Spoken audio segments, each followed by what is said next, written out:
Itulah yang dia katakan padaku Heston. Dan seperti orang bodoh, aku mempercayainya. Tapi kau tahu bagaimana cara kerja otak. Semakin lama semakin banyak detail yang terungkap saat aku mengulang kejadian itu di kepalaku, ujar Kalila dengan senyum sedih. Aku menyadari dua hal yang aneh, ekspresi wajahnya dan kegagapannya. Kalila menatap Heston tajam. Ya, itu kombinasi yang aneh. Jika dia benar-benar merasa tersakiti, dia biasanya akan bersikap defensif atau bahkan agresif. Tapi dia malah tergagap, seperti sedang mati-matian mencari kata-kata untuk membela diri sebelum akhirnya membalikkan situasi dengan memanfaatkan kepercayaanmu padanya, ujar Heston dengan nada marah. Kalila mengangguk. Soraya terkejut karena aku menghadapinya langsung alih-alih hanya berasumsi diam-diam. Kurasa itulah alasan dia tergagap. Itu kesimpulanku. Penjelasan ini terasa masuk akal, tapi ada sesuatu yang lain, sesuatu yang berbeda. Aku sudah menutup bab itu dalam hidupku. Aku mencoba melupakan semuanya, tidur, dan mengabaikannya. Tapi rencana Soraya selalu mengandalkan satu hal, aku harus begitu tergila-gila pada Trevin. Dia ingin aku kehilangan kendali, menjadi wanita yang cemburu buta dan tak rasional, menyerangnya di setiap kesempatan. Kalila mengepalkan tangan, rahangnya mengatup erat karena marah. Sayangnya aku jatuh ke dalam perangkapnya. Aku menjadi mangsa manipulasi liciknya. Aku menyerangnya tanpa alasan yang jelas, menciptakan situasi di mana aku tampak seperti wanita gila yang tak bisa mengendalikan diri. Semua itu agar dia bisa berperan sebagai korban yang tak bersalah. Dengan cara itu, kontras antara sikapku yang meledak-ledak dan kepolosannya yang dibuat-buat akan membuatku terlihat sebagai wanita kejam, sementara dia tampil sebagai perempuan pemaaf dan lemah lembut. Aku tidak yakin apakah Trevin benar-benar mencintainya sebanyak yang dia klaim. Tapi aku tahu itu tujuannya, membuat Trevin jatuh cinta padanya. Namun Trevin tidak pernah memberi label pada hubungan mereka.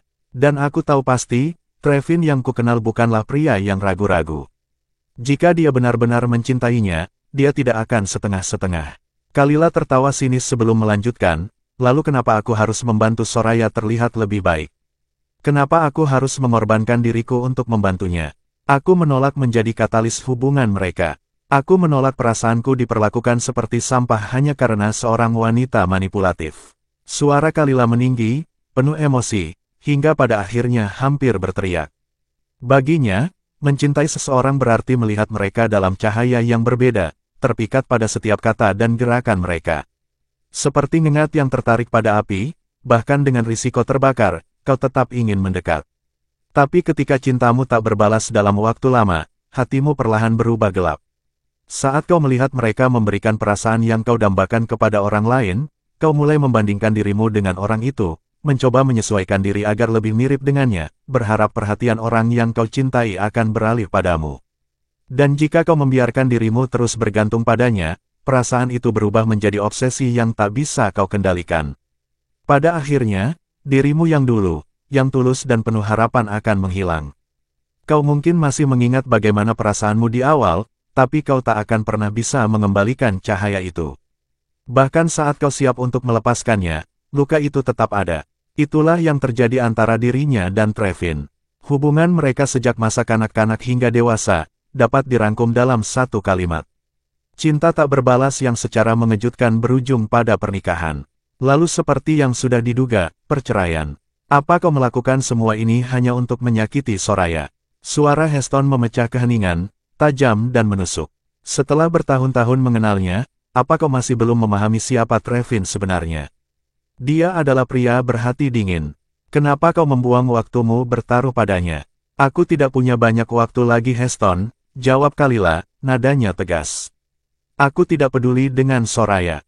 Aku hanya ingin memastikan dia tidak hidup bahagia setelah semua yang dia lakukan. Dan satu-satunya orang yang bisa melindungi anakku dari Soraya adalah Trevin. Matanya bersinar dengan tekad. Aku tidak bisa mati dengan tenang jika meninggalkan anakku di tangan Trevin sementara dia masih mempercayai Soraya.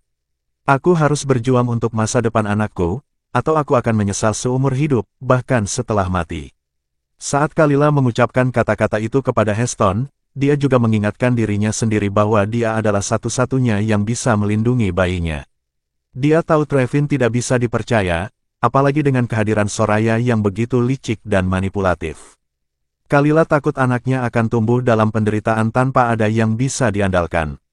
Dia harus memastikan jalan itu bersih sebelum anaknya lahir. Lalu bagaimana jika kau kalah taruhan? Tanya Heston lirih. Kalila, aku bisa membantumu mengurus anak itu. Aku akan mencintainya seperti anakku sendiri sepanjang hidupku. Kalila menggeleng pelan. Trevin tidak akan menyerahkan anak ini. Dia tidak akan berhenti sampai dia mendapatkannya kembali. Kau tidak akan bisa melindunginya selamanya. Ada kilatan aneh di matanya saat dia berkata demikian. Heston terdiam. Ya, Heston tahu itu benar. Dalam hal kekuasaan, koneksi, pengaruh, dan uang, hampir tidak ada seorang pun di negara ini yang bisa menandingi Trevin Hun. Bahkan keluarga Brown tidak ada bedanya, mereka semua tunduk pada kekuatan Hun. Dalam dunia bisnis yang kejam, semua orang mungkin adalah predator. Tapi hanya ada satu predator puncak, dan itu adalah Trevin Hun. Jika Trevin benar-benar ingin menemukan anaknya, tidak ada yang bisa menghentikannya. Dia memiliki sumber daya, koneksi, dan kekuatan untuk mengetahui apa yang terjadi, siapa yang terlibat, dan kemana anak itu dibawa. Namun saat Heston menatap Kalila, dia ragu untuk menyetujui rencananya. Dia merasa ada sesuatu yang berbeda dari wanita di depannya, seperti jika dia tidak berhati-hati, Kalila bisa melakukan sesuatu yang gila. Kalila, apapun yang kau pikirkan sekarang, jangan berani-berani melakukannya. Heston berteriak, ketakutan oleh sorot mata Kalila yang begitu dingin dan penuh tekad, seolah dia siap melakukan apa saja. Dia khawatir bukan hanya orang lain yang akan terluka, tapi juga Kalila sendiri. Mendengar kata-katanya, tatapan dingin Kalila sedikit mereda. Maaf Heston, ucapnya, suaranya penuh keteguhan. Tapi saat ini, aku tidak peduli dengan hal lain selain masa depan dan kesejahteraan anakku. Aku tidak bisa membiarkan dia mengalami penderitaan setelah dia lahir. Menjadi seorang ibu berarti harus kuat. Bahkan seseorang yang lembut hati pun bisa menjadi ganas seperti singa demi anaknya. Orang-orang mungkin menganggapnya bodoh, dan memang dia bodoh. Dia masih menaruh harapan pada pria yang telah berkali-kali mengecewakannya. Tapi siapa yang benar-benar bisa melihat segalanya dari sudut pandangnya? Waktunya hanya tinggal setengah tahun. Kondisinya tidak akan membaik, justru akan semakin memburuk. Rasa sakit itu akan menguasai tubuhnya, dan ada kemungkinan dia tidak akan bertahan cukup lama untuk melihat anaknya tumbuh. Bisa saja bayinya lahir, sementara dia sendiri meninggal sebelum sebulan berlalu. Dia tidak punya apa-apa lagi selain anak ini. Dia sadar taruhannya sangat berisiko. Peluangnya untuk menang sangat kecil. Tapi selama Trevin masih memiliki sedikit kepedulian terhadapnya, ada kemungkinan dia bisa menyingkirkan Soraya sepenuhnya. Dan di antara semua pilihan yang ada, Trevin adalah pilihan paling masuk akal. Siapa yang lebih cocok untuk melindungi anaknya selain pria paling kuat dan berpengaruh yang dikenalnya? Sebagai ayah, sudah menjadi tugas Trevin untuk melindungi anaknya. Terlepas dari semua perubahan yang terjadi pada pria itu, Trevin tetaplah seseorang yang bertanggung jawab dan berbakti. Seberapa keras pun hidup seorang anak dengan ayah yang tegas, itu tetap lebih baik dibandingkan tidak memiliki ayah sama sekali. Heston memahami bahwa semua ini dilakukan Kalila demi anaknya. Namun dia tetap tidak setuju. Kalila, apakah semua ini benar-benar sepadan? Tanya Heston lirih. Bagiku yang terpenting adalah anakku bisa tumbuh sehat dan bahagia, jawab Kalila dengan senyum. Dia masih cantik, meskipun tubuhnya digerogoti kanker dan perutnya membesar karena kehamilan, pesonanya tetap bersinar. Namun senyumnya tidak lagi hangat, ada rasa dingin di baliknya. Bagi orang-orang yang tidak mengenalnya, senyuman itu bisa menipu, membuat mereka berpikir bahwa dia baik-baik saja. Tapi bagi seseorang seperti Heston yang telah lama mengenalnya, dia tahu bahwa di balik senyum itu, Kalila sama sekali tidak bahagia. Matanya kosong. Jam berapa sekarang? Tanya Kalila membuyarkan lamunan Heston. Heston mengeluarkan ponselnya dan melirik layar. Sudah jam 11. Kalila mengangguk. Pulanglah dan beristirahat lebih awal. Aku juga lelah. Hari ini, dia telah mencurahkan begitu banyak isi hatinya. Untuk pertama kalinya setelah sekian lama, hatinya terasa lebih ringan. Namun kenangan itu juga menguras tenaganya. Heston menatapnya penuh kekhawatiran. Kalila mengulurkan tangan, mendorongnya perlahan. Ayolah, aku baik-baik saja. Akan lebih merepotkan jika Trevin kembali dan kau masih di sini, ucapnya mendesaknya untuk pergi. Heston menggertakkan giginya, lalu mengangguk. Kalau begitu aku pergi dulu. Jaga dirimu baik-baik. Kalau kau butuh sesuatu, atau jika ingin berbicara seperti hari ini, telepon aku. Aku akan datang. Aku akan membawamu pergi jika itu yang kau inginkan. Aku tahu. Heston menatapnya sekali lagi sebelum berbalik dan pergi. Kalila memperhatikan kepergiannya, lalu menghela napas dalam-dalam. Trevin akan segera datang. Dia harus mempersiapkan pikirannya untuk menghadapi pria itu. Setelah beristirahat sebentar, Kalila mendengar suara pintu terbuka. Dia perlahan membuka matanya. Trevin melangkah masuk, mengambil kursi di samping tempat tidurnya dan duduk. Kudengar Heston ada di sini, ucapnya, nadanya penuh ketidakpuasan. Kenapa kau tidak bisa menurut? Apakah kau selalu harus menguji kesabaranku? Kalila bertanya-tanya, seberapa patuhkah dia agar pria ini puas? Haruskah dia menuruti semua perintahnya seperti seekor anjing? Memenuhi setiap keinginannya seperti jin dalam lampu? Atau bersujud setiap hari seperti Kasim dalam sejarah Tiongkok kuno, menunggu perintah dari tuannya? Seberapa rendah Trevin menganggapnya, dan seberapa besar pria itu masih berharap padanya? Mencintai seseorang seperti Trevin Hun benar-benar menguras tenaga dan pikiran. Kalila tidak mengatakan apapun. Dia hanya menatapnya dalam diam. Trevin tampak semakin tidak senang dengan kesunyian itu. Lila, aku tidak menyukainya. Kau tidak perlu menemuinya lagi di masa depan, mengerti? Trevin menginginkan jawaban yang positif. Mengapa Kalila membutuhkan Heston, ketika dia ada di sini? Heston hanya datang menemuiku sebagai teman, jawab Kalila akhirnya. Trevin menatapnya tajam. Dia tidak menganggapmu sebagai teman. Apakah sesuatu harus terjadi di antara kalian dulu, baru kau akan mengerti itu? Ucap Trevin. Nada suara Trevin membuat Kalila merasa malu. Ya, dia tahu Heston mencintainya. Tapi hubungan bukanlah satu-satunya hal yang diinginkan pria itu darinya. Semakin lama dia memikirkannya, semakin gelisah perasaannya. Dengan suara yang lebih keras, Kalila akhirnya berkata, jika bukan karena apa yang kau lakukan padaku, aku tidak akan berada di rumah sakit sekarang. Apakah kau benar-benar menuduhku melakukan sesuatu? Atau kau pikir aku menikmati semua ini? Kalila menatap Trevin dengan tajam. Kalila merasa marah. Baginya, kata-kata Trevin menunjukkan bahwa pria itu sama sekali tidak peduli padanya. Bahkan ketika dia sudah muntah darah, Trevin hanya menganggapnya sebagai gangguan kecil, sesuatu yang bisa diabaikan seolah itu hanya masalah pencernaan biasa. Dia tidak sadar bahwa setiap kali darah keluar dari tenggorokannya, itu adalah pertanda bahwa kondisinya semakin buruk, bahwa waktu yang tersisa baginya semakin sedikit. Dan semua drama dengan Soraya dan Trevin hanya mempercepat kehancurannya, menguras energinya, baik secara fisik maupun emosional. Kalila takut dia bahkan tidak akan mampu bertahan selama 6 bulan yang dijanjikan dokter kepadanya. Trevin, mulai sekarang, bisakah kita mencoba untuk hidup rukun? Tanyanya ragu-ragu. Trevin tersentak. Kata-kata Kalila menusuk hatinya, meninggalkan perasaan yang aneh dan menyakitkan di dadanya, sesuatu yang tidak bisa ia pahami sepenuhnya. Dia menundukkan kepalanya sedikit, mencoba mencari alasan mengapa perasaannya seperti ini. Kaulah yang selalu ingin pergi dan meninggalkanku, jawab Trevin dengan suara rendah. Mata abu-abu Kalila menatapnya lekat-lekat. Ini adalah pria yang telah dicintainya selama bertahun-tahun. Dan yang lebih menyedihkan adalah, pria itu bahkan tidak menyadari sejauh mana perasaannya. Kalila tahu, jika Trevin bersedia memperlakukannya dengan baik, dia tidak akan ragu untuk menyerahkan seluruh hatinya kepadanya, bahkan jika itu berarti mengorbankan dirinya sendiri.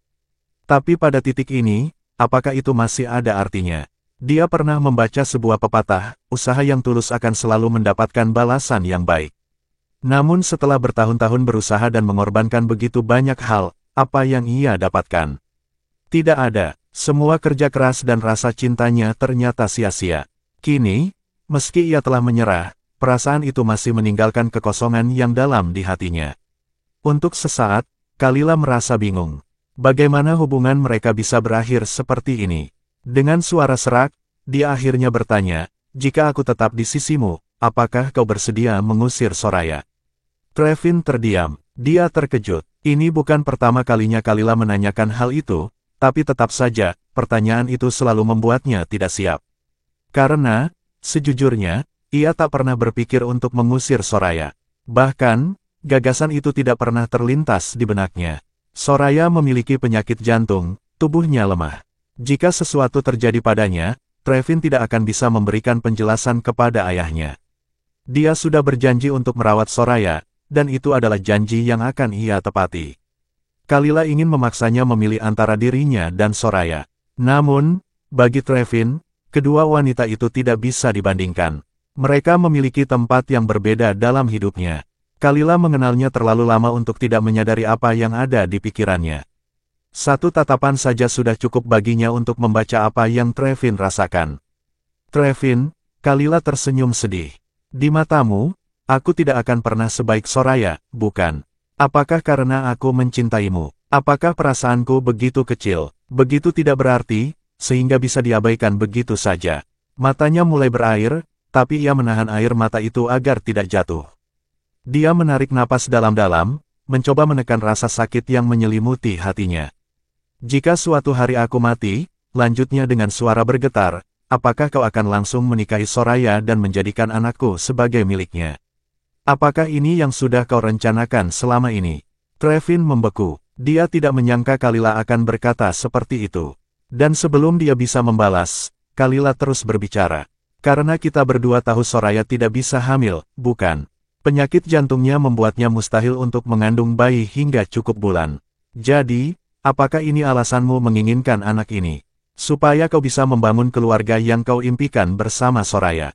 Kata-katanya menghantam Trevin seperti badai. Kalila terus mengungkapkan semua yang telah lama terpendam di hatinya. Keraguan, ketakutan, dan rasa tidak aman yang selama ini ia tekan. Tembok pertahanannya akhirnya runtuh. Namun, yang lebih kacau bukanlah hati Kalila, melainkan hati Trevin. Kata-kata Kalila terasa seperti pisau tajam yang menembus dadanya. Untuk pertama kalinya, dia benar-benar merasakan sakit yang dalam. Trevin menatap Kalila, tubuhnya tiba-tiba terasa dingin. Aku tidak pernah berpikir untuk menikahi Soraya, katanya akhirnya, suaranya bergetar. Aku hanya menganggapnya sebagai adik perempuan. Anak kita akan tumbuh dengan baik.